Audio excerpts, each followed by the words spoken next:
My name is Esther Haluk. I work as a lecturer in Walter Post, a biblical seminary of the Kingmi Church of Papua, and I also involve or work in a church.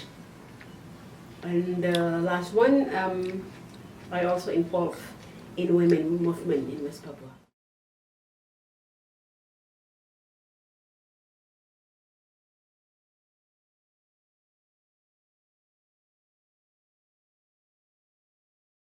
The long history of discrimination from the people when we interact with outsiders who come to West Papua. The first one from missionary, the Western missionaries, they came here, bring gospel, but they think that we are pagan people. We still live in darkness. Our culture is a pagan culture, and they try to Christianize us, because in their view that we are still living in darkness. For example, in my culture, in Balim Valley, my grandfather burned what we call as a kaneke. Kaneke is in Kaneke we have traditional bag, and then inside the traditional bag we have this sacred stone, so that we call ye, and we put it inside the soup. So it called, actually we call it Yesu. So those are things. And when my grandfather accepted Christianity, he decided to burn all the things that related to their past life. Well, actually, the things that they burned, the sacred things, it's related to the relationship of the people, the local people, with the land, with the environment, and their relationship with the community, with the people around them, and also it's related to the relationship with them and the highest power or God. So it's actually in our culture or in our belief, this relationship, it's not linear, but it's in cycle, never ending. So those kind of things, when we burn down the things that really hold, it has connection with all the rituals that we have in our society. It like cutting out the things that connect us with the past and also the present life. It's what is happening.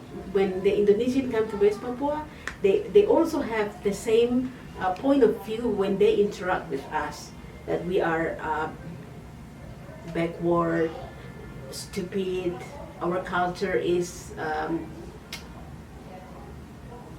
inferior than the Indonesian's culture.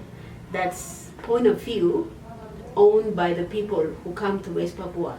So this kind of view still exists until now. They will see us in our sector. They will see us as not capable of thinking of our own, cannot do like cannot rule our own government or any sector of life.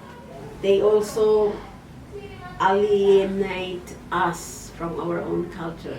They don't acknowledge it's like a lack acknowledgement of the local wisdom. In the time with the Indonesian government, we are forced to leave the traditional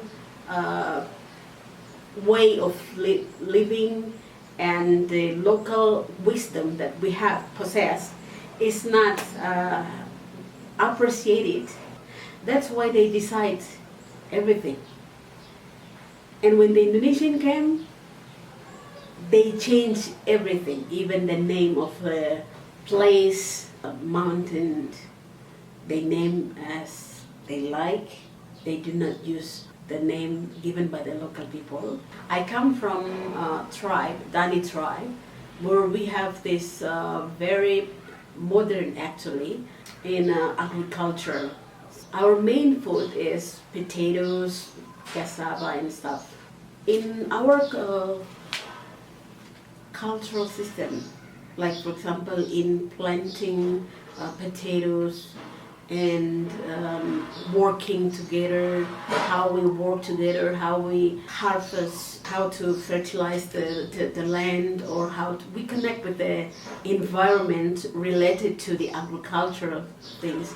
We already possess this local wisdom. But then when the government, the Indonesian government came to West Papua, is they start to teaching us about how to plant rice, and they bring very whole new things, whole new knowledge to us.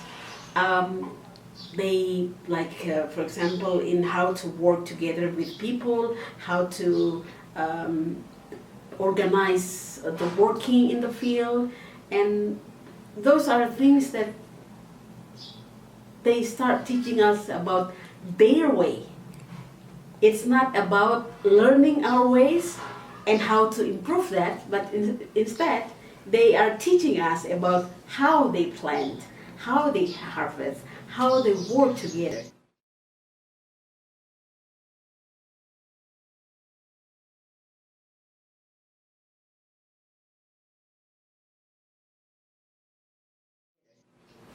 The Nduga prize is the complete representation or complete example about militarism, the extraction of the natural resources, the development and the violence. Development approach, which is very, which can be said very militaristic, also cause conflict between the local people who reject or who do not want this national program, because it will cut several areas belongs to the local people, and this road building pass through some of the customary land, and this cause problem or tension in the local people with the worker. So when the local people start to resist, it creates tension and conflict between the local people with the military. This project is actually coordinated or run by the military. So the conflict between the local people and the military, it caused the local people to flee from their hometown to several regency around Duga, for example to Wamena or to Lanijaya, or to Tolikara, and also to Timika. So those are the internally displaced person. And in this crisis that happened in 2018 up to now, we can see the violence and also the militaristic approach used by the central government in Jakarta to handle and to overcome the conflict, instead of inviting the local people and to approach them in using peaceful action or peaceful approach to and dialogue to talk with the local Papuan. It creates more human rights. Many people died in the crisis in the process when they flee from their hometown. On the way, they have to live. They have to live in the jungle. They have to survive without food for days and weeks. So many dies. Most of them were women and children. Women who were pregnant at the time. They have to live in the jungle. They have to pass or walk on the very dangerous, steep, mountainous areas, and at the same time, some women they gave birth on the way, and there are also efforts from several women, especially Duga women, who share about their experience, about the things that happening in their community, and also tell the government to stop, to withdraw all these military approach that is used or implemented in Duga, and also invite these people or do the campaign. The Indonesian government in general, they do not really talk openly. Not only the central government, but also the local government, the Papuan province government, do not really talk openly about this Nduga crisis. So some of these volunteer. Also, most of us are women, and we try to build a network.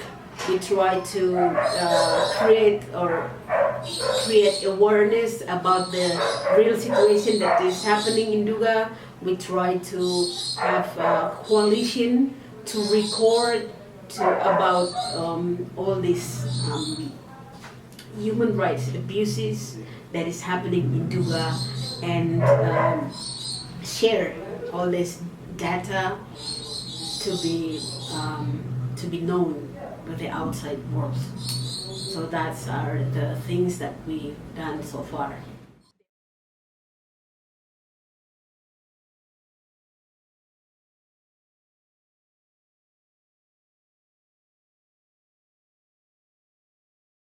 There are many problems faced by women in West Papua in all sectors of life.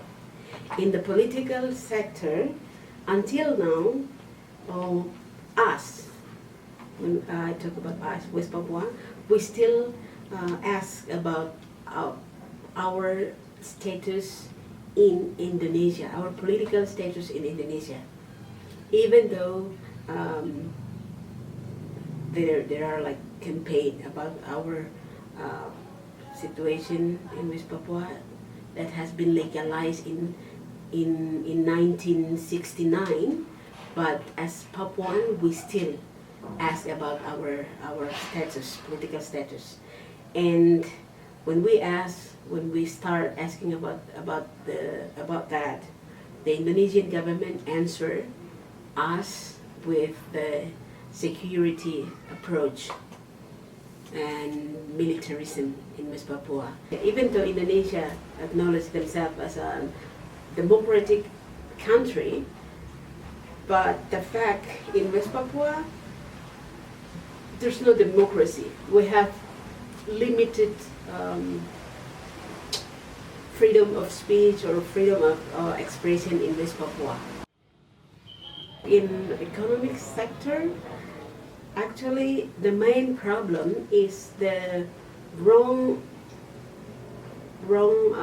approach, the development approach that implemented by the Indonesian government.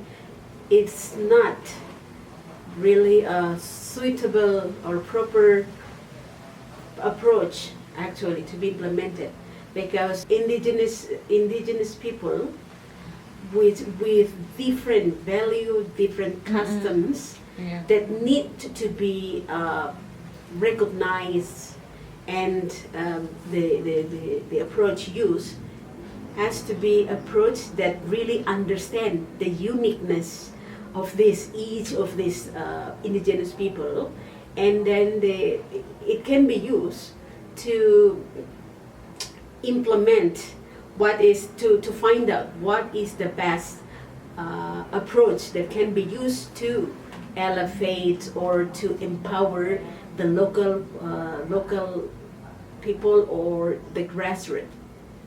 Without the proper approach like that, it's useless. Policy related to big scale of investment in West Papua also give impact to this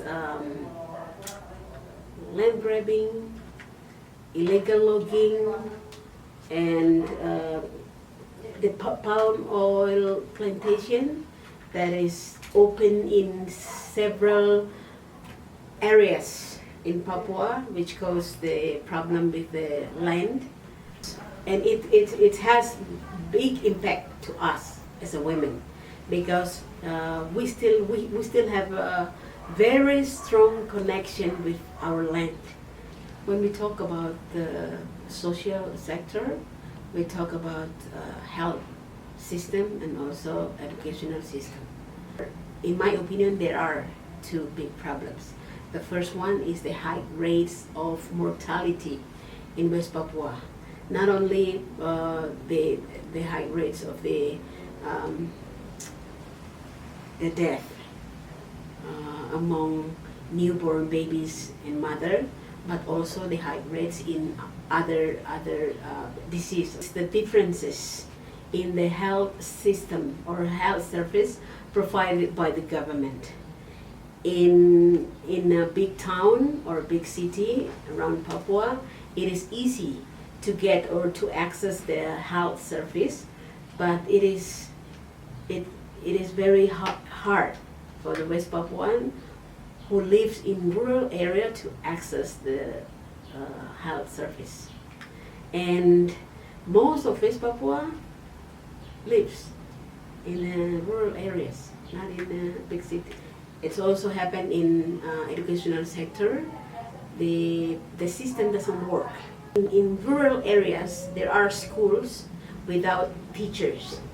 They have students, they have buildings, but they don't have teachers. And these high rates of illiteracy cause women to cannot access or have like marginalized from all sectors of life. The special autonomy law specialize the funds is said to be specialized for education, but because of the system doesn't work, we don't know where the funds goes.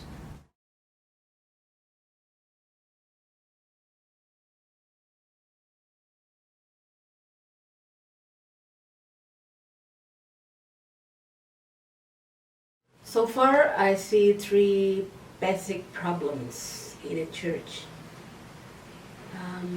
The first one is the misinterpretation of the Bible teachings, especially on the teaching of the theology belongs to Apostle Paul, and which is said that women cannot stand in front of the congregation and cannot preach.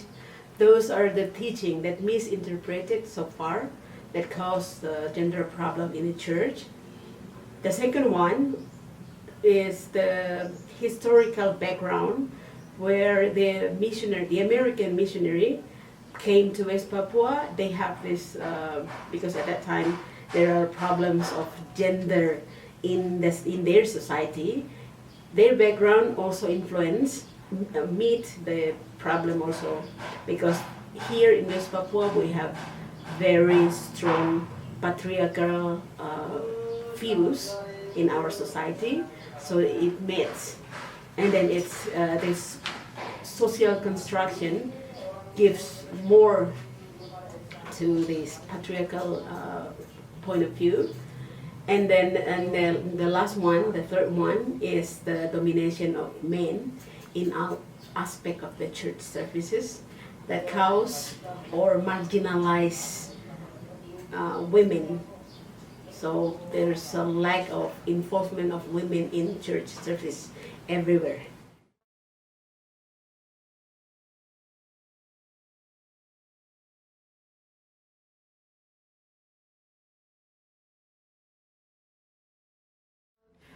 Related to my work in campus, this year I teach gender. I think changing young West Papuan mindset related to gender is really important.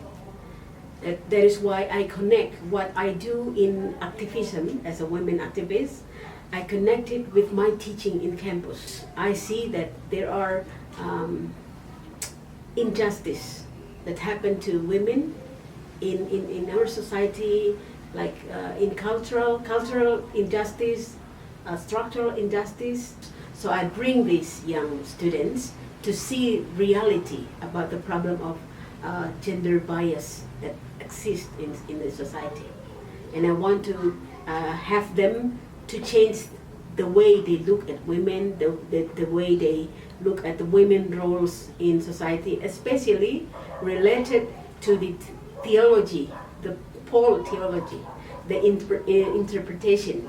So they have this new way of interpret the gospel teaching when they go to the society. In my involvement with the women movement, this movement consists of women from different backgrounds.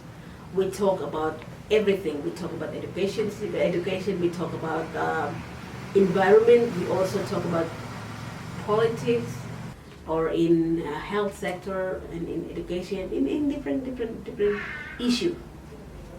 We discuss, we try to involve, we try to invite and involve as many young women as possible in changing the mindset of the young Papuan in seeing the biggest picture. In West Papua, we have many problems. We have humanity crisis and also the political crisis that is happening now in West Papua. I would like to ask you, every one of you who watch this video, to stand in solidarity with us, West Papuan, to speak up on our behalf about the situation.